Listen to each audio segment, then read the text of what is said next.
Kigambo kya Katonda kiramu ogenda kuwangula mu linnya lya Yesu kubanga Katonda waffe mwesigwa. Soma tuwulire. Isaya namwemwola 8. Naye gwe Isirayiri omuddu wange, Yakobo gwe nalonda, ezzadde lya Ibulayimu mukwano gwange, gwe nakwatako okuva mu nkomerero z'ensi. Jjukira Katonda gye yakwatirako. Jjukira awali Yakobo teekawo erinnya lyo. Katonda yakwatako n'akujja ku nkomerero z'ensi, n'akujja mu kika ky'ewammwe. Osanga mwali basamize, osanga mwali baloko, osanga waliwo abasamba ebitooke. Naye Katonda ow'ekisa yakuyita linnya, akumanyi. Olwaleero akutwala mu kitiibwa kye. Waliwo by'ogenda okulaba ng'obiraba olw'ekisa kya Katonda. Obanga buli be yatusuubiza okusinza, waliwo abasinza. Tuwulidde wano omusajja yasoose yagambye kati ali mu Amerika tekwali sente ye n'emu, naye asinza Katonda. Naawe Katonda agenda kikolera mu kino. Katonda kyagamba nti alina watujja. Ogenda kwogera ng'omwaka gugenda nkivaamu kireka emabega neeyongerayo. Nyingira omwaka ogw'ekisa. Katonda kwate ku mukono olw'ekisa kye akuyisaawo olw'ekisa kye.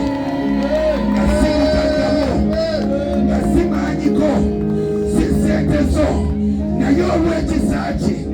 Bayibuli bw'egamba yatulokola lwa kisa. N'olwali ogenda kulaba ekisa kya Katonda.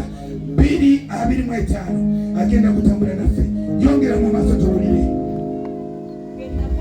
Gwe nakwatako okuva ku nkomerero z'ensi, n'enkuyita okukujja mu nsonda zaayo. Mpulira. N'enkugamba nti gwe muddu wange, nakulonda so sikusuulanga. Totya kubanga nze ndi wamu naawe. Ekyo kubira Yesu engalo ez'amaanyi akitegedde. Waliwo ebiyimirira mu maaso go nga byo biriwo okutiisatiisa, nga byo biriwo okuwamba, nga byo biriwo okulya, naye akugambye totya, ndi wamu naawe. Kikubira Yesu, kubira Yesu engalo ez'amaanyi. Ono agenda okutwala agambye ngenda kuba wamu naawe, ng'akukutte ku mukono, ng'akuyisaawo awali empologoma ezasama nga zaagala okukulya. Yakugamba totya. Awali abalogo ab'amaanyi agakugamba totya. Mukwano newakubadde weetooloddwa abaleko, gamba nti nze ndi wamu ne Yesu. Nti Mukama nkutte omukono olw'ekisa kyampisaawo, mu kika ekyalemererwa nze ampisaawo olw'ekisa kye. Kubanga ngambye totya. Genda mu maaso. Tokenyeetererwa kubanga nze Katondawo. Kubanga nze Katondawo.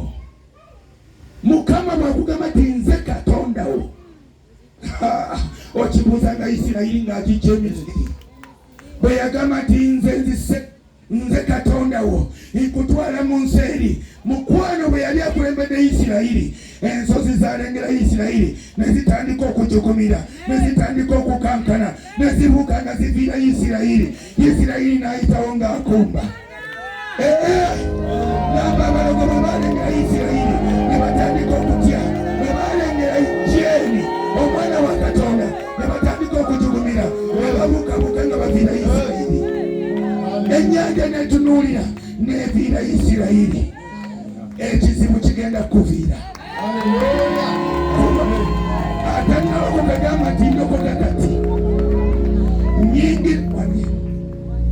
Nyingira Isirayiri. Nyingira ensi ensuubize. Nga ndi wamu ne Mukama. Ekyo kyagamba nti ekyo nkivaamu. Dakiika 2. Kireka emabega. Dakiika 1. Gamba nninga kudda. 3. Okoma ku mmeka tugambe. 5, 6, 7, 8, wulira 9 mugenda kuba